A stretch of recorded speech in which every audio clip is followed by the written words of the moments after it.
तलाक तलाक दूंगी, मगर मेरी एक शर्त है। जब मैं रात को घर पहुंचा तो मेरी बेगम ने खाना लगाया।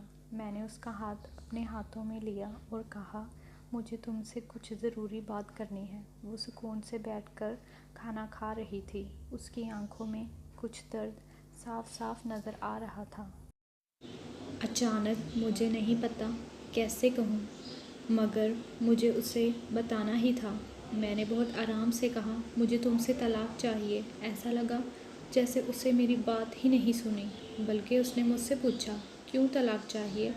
मैंने उसके सवाल को अनसुना किया तो उसे गुस्सा आ गया। उसने चम्मच उठाकर फेंक दिया और ज़ोर से चिल्लाई, तुम इंसान नहीं हो।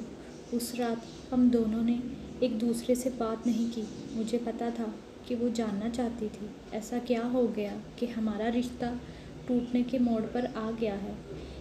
पर मेरे लिए उसके सवालों का जवाब दे पाना नामुमकिन था कि मैं अब किसी और से, रानी नाम था उसका, प्यार करने लगा हूँ। अब मुझे अपनी बेगम से प्यार नहीं रहा। मैंने उसे उसके पहले प्यार की सज़ा दी थी और भरे दिल से तलाक के पेपर बनवाए और उस पर साफ लिखा था कि पूरे घर और गाड़ी में 30% हिस्सा तुम ले सकती हो, मगर तलाक के बदले। लेकिन उसने कागज़ को देखा और देखते ही फ़ौरन उसके टुकड़े टुकड़े कर दिए। वो औरत जिसने ज़िंदगी के 10 साल मेरे साथ गुजारे थे, वो आज मेरे लिए अनजान हो चुकी थी। जो गुज़र चुका उसे मैं बदल नहीं सकता, क्योंकि मैं अब किसी और से, अपनी बेगम से भी ज़्यादा प्यार करने लगा था। उसका सब्र ख़त्म हो चुका था। वो मेरे सामने फूटकर रोने लगी। मेरे लिए उसका रोना एक रिहाई की तरह ही था। तलाक की बात, जो मुझे काफ़ी दिनों से परेशान कर रही थी, अब बिल्कुल साफ़ हो चुकी थी। अगले दिन मैं घर काफ़ी लेट आया। मैंने देखा वो कुछ टेबल पर बैठकर लिख रही थी। मैंने शाम का खाना नहीं खाया था, लेकिन फिर भी मैं सीधे ऊपर जाकर अपने कमरे में सो गया, क्योंकि पूरा दिन रानी के साथ रहने और काफ़ी जगह घूमने के बाद मैं बहुत थक चुका था। वो शायद रात को उसी टेबल पर कुछ लिखते लिखते सो गई थी। सुबह उसने तलाक की मुझे कुछ शर्तें बताई। वो मुझसे कुछ भी लेना नहीं चाहती थी। उसे सिर्फ तलाक से पहले 1 महीने का वक्त चाहिए था मुझसे। उसने कहा, मैं 1 महीने अपनी पहली जैसी शादीशुदा ज़िंदगी तुम्हारे साथ गुजारना चाहती हूँ, क्योंकि अगले महीने हमारे बेटे के इम्तिहान शुरू होने थे। मैं नहीं चाहती थी कि उस वक्त हमारी तलाक हो और उस पर कोई गलत असर हो। और मुझे भी ये कुछ ठीक लगा, लेकिन वो कुछ और भी चाहती थी। जैसे शादी के शुरू के दिनों में मैं उसे कमरे से उठाकर सेहन तक ले जाता था, इसी तरह मैं 1 महीने तक कमरे से सेहन तक ले जाऊं। मुझे लगा ये पागलपन है। आखिरी दिनों को कुछ अच्छा बनाने के लिए मैंने उसकी ये शर्त मान ली। मैंने रानी को अपनी बेगम की सारी शर्तें बताईं।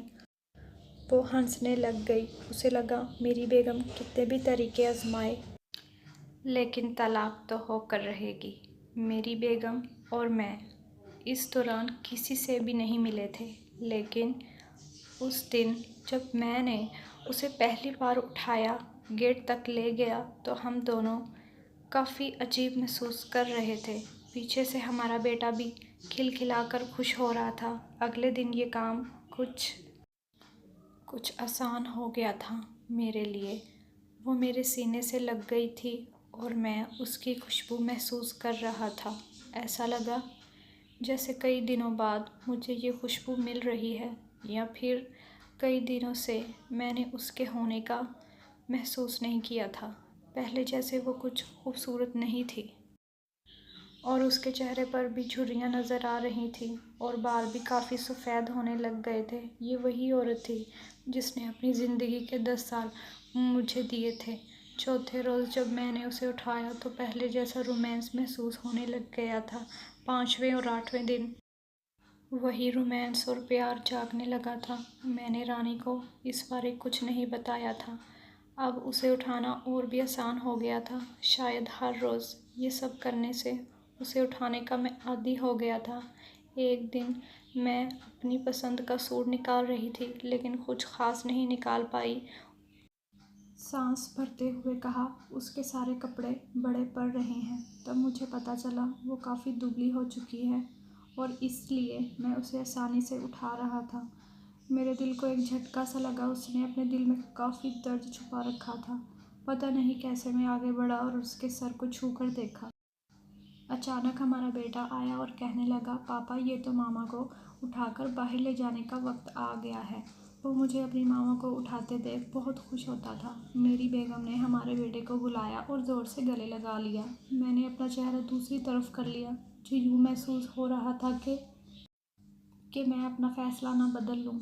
मैंने रोज़ की तरह अपनी बेगम को कमरे से उठाया और नीचे सहन तक ले गया। उसने प्यार से अपने दोनों हाथ मेरी गर्दन के आसपास रख दिए। मैंने उसे ज़ोर से पकड़ रखा था, लेकिन उसका इतना कम वज़न मुझे बहुत परेशान कर रहा था। महीने के आखिरी दिन जब मैंने उसे उठाया तो मेरे लिए एक कदम भी चलना मुश्किल हो गया था। हमारा बेटा स्कूल जा चुका था। मैं अपनी कार में ऑफिस गया और कार से कूदकर बाहर आ गया बिना लॉक किए। मुझे डर था एक पल की भी देरी कहीं मेरा इरादा ना बदल दे। मैं ऊपर गया और रानी ने दरवाज़ा खोला।